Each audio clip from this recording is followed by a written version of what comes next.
another of the reasons I wanted you to come along and show your work was bringing us sort of bang up to date your film Timeline, which is in a very, very different style to World of Interiors, sorry, The World of Interiors, and was funded in a, which I put in a very enterprising way. Do you want to say a little bit about that? Well, it was a commission I heard about. I mean, it was actually general commission on the Arts Council website was offered. It was to make a piece of work. It didn't have to be a film, but they were just offering a fund, some money to make a piece of work for the Kentish Town Health Centre. And the Kentish Town Health Centre had been all done up. You know, it used to be just this kind of, well, not small, but it was a kind of slightly run-down doctor's surgery.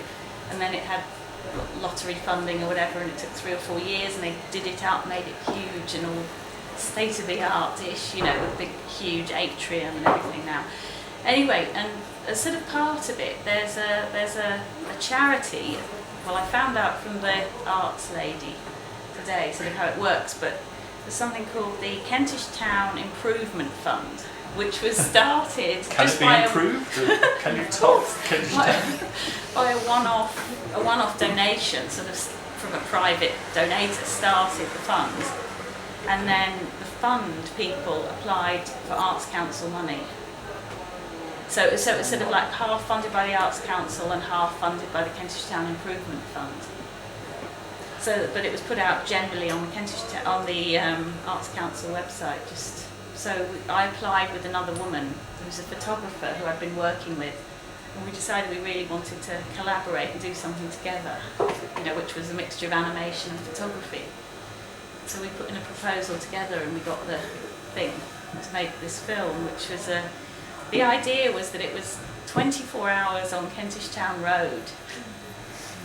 So it was a walk from Camden Tube to Kentish Town Tube, up the whole of the high street, all in single frame photos, with a tripod on wheels. not over one day, but we sort of worked it all out so that I did this very long map. I should have brought it.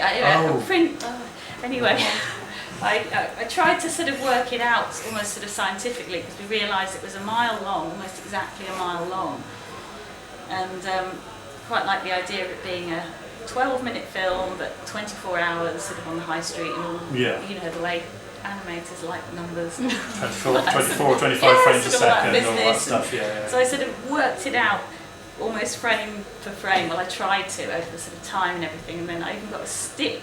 Increments on a stick. We tried to sort of walk along. Did you have a stripe on the wheel of the tripod to count the revolution? The tests we did, which were trying to be very accurate, it just looked all wrong. I mean, the movie, it was much, much too slow, and it just looked wiggly, and you know, because you couldn't get the flow if you're walking along looking at a stick and stopping every time. It was like, oh God, and then the next shot. So we did loads and loads of tests, probably too many tests, but and then finally we just realised that the best thing to do was just push it along just with ordinary footsteps, just a single normal kind of footstep was about right. And then it took me ages to kind of work out, because Magda Segal, who I worked with, she's a very good photographer, portrait photographer, really mainly, but she's very fussy about, so she set up all of the kind of look of it, and she set up the exposures and most of the composition. It took us ages to work out how we move it along without kind of doing that the whole time, making me feel sick.